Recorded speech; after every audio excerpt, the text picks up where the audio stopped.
Hi ಎಲ್ಲರಿಗೂ, ನಾನು ನಿಮ್ಮ ಪ್ರಕಾಶ್. ಇವತ್ತಿನ ವಿಡಿಯೋದಲ್ಲಿ IFB ಫ್ರಂಟ್ ಲೋಡ್ ನಾವು ಟೆಸ್ಟ್ ಮೋಡ್ ಹಾಕುವುದು ಹೇಗೆ ಅನ್ನೋದು ಕಲ್ತ್ಕೊಳ್ಳೋಣ. ನೋಡಿ ವೀಕ್ಷಕರೇ, ಟೆಸ್ಟ್ ಮೋಡ್ ಅನ್ನೋದು ಮಷಿನ್ ಒಳಗಡೆ ಎಲ್ಲ ಕಾಂಪೊನೆಂಟ್ ಚೆಕ್ ಮಾಡೋಕ್ಕೆ. ನೋಡಿರಿ, ಒನ್ಸ್ ನೀವು ಆಫ್ ಮಾಡಿದ ತಕ್ಷಣ ಟೆಂಪರೇಚರು ಸ್ಟೀಮ್ ಒಂದೇ ಸರ ಒತ್ತಿಡ್ಕೊಂಡು ಪವರ್ ಆನ್ ಮಾಡಬೇಕು. ಆನ್ ಮಾಡಿದ ತಕ್ಷಣ ಇಲ್ಲಿ ನೋಡಿರಿ SF1 ಅಂತ ಬರುತ್ತೆ. ಆಮೇಲೆ ಸ್ಟಾರ್ಟ್ ಕೊಡಬೇಕು. ಸ್ಟಾರ್ಟ್ ಕೊಡಿದ ನಂತರ ಎಲ್ಲ ವಾಮ್ ಶೋಕ್ನ, ಟೈಮ್ ಸೇವರ್ನ, ಸ್ಟೀಮು, ಸ್ಪಿನ್ನು, ಟೆಂಪ್ರೇಚರ್ ಎಲ್ಲ ಬಟನ್ಸು ಒಂದು ಸಲ ಪ್ರೆಸ್ ಮಾಡಿ ಆ ನಂತರ ನಮಗೆ ಈ ನಾಬ್ ಅಂತಾರೆ, ಈ ನಾಬ್ನ ರೊಟೇಟ್ ಮಾಡಬೇಕು ಕ್ಲಾಕ್ ವೈಸ್ ರೊಟೇಟ್ ಮಾಡಿದ ತಕ್ಷಣ S0 ಬರುತ್ತೆ.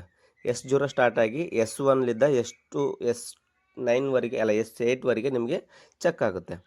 ಫಸ್ಟ್ ಬಂದ್ಬಿಟ್ಟು S1 ಆದಮೇಲೆ S2, S3, S4 ಹಂಗೆ ಚೆಕ್ ಆಗ್ತಾ ಹೋಗುತ್ತೆ. ನೋಡ್ರಿ S3,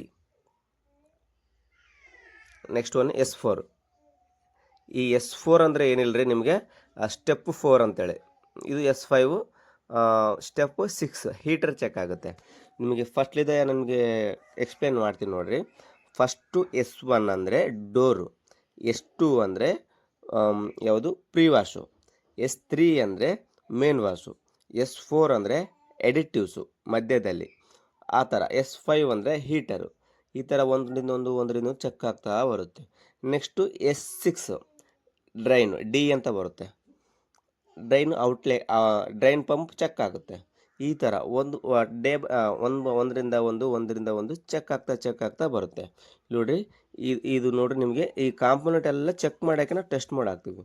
ಈ ಒಂದು ವಿಡಿಯೋ ನಿಮಗೆ ಅರ್ಥವಾಗುತ್ತೆ ಅಂತ ನಾನು ಅನ್ಕೊತಾ ಇದ್ದೀನಿ. ಬಟ್ ಸ್ವಲ್ಪ ನಾನು ಬಿಗಿನರ್ ರೀ, ನಾನು ಬರ್ತಾ ನಿಮಗೆ ಸಂಕ್ಲಿಷ್ಟವಾಗಿ ನಿಮಗೆ ವಿವರಿಸ್ತೀನಿ. ನೋಡಿರಿ, S6 D ಅಂತೇಳಿ ಅಂದರೆ ಡ್ರೈನ್ ಪಂಪ್ ಚೆಕ್ ಆಗುತ್ತೆ. S7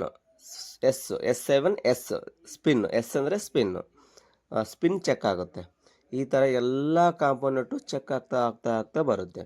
ಯಾವ ಟೆಕ್ನಿಷಿಯನೇ ಆಗಲಿ ಫಸ್ಟ್ ಬಂದ ತಕ್ಷಣನೇ ಮಾಡೋದು ಟೆಸ್ಟ್ ಮೋಡು. ಓಕೆನಾ?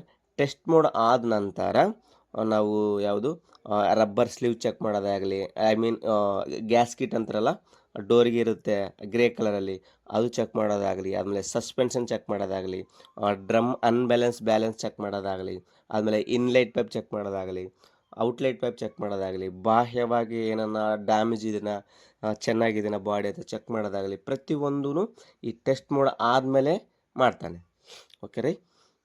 ನೋಡಿರಿ, ನಿಮಗೆ ನೆಕ್ಸ್ಟ್ ನಮ್ಮ ಸ್ಟೆಪ್ ಹೈಟು ಎಲ್ ಅಂದರೆ ಲಿವರ್ ಪುಲ್ ಅಂತೇಳಿ. ಅಲ್ಲಿ ನೋಡಿರಿ, ವೈಟ್ ಕಲರಲ್ಲಿ ನಮಗೆ ಹಿಂಗೆ ಹಿಡ್ಕೊಂಡಿನಲ್ಲ, ಅದನ್ನು ಪುಲ್ ಮಾಡಬೇಕು. ಓಕೆನಾ?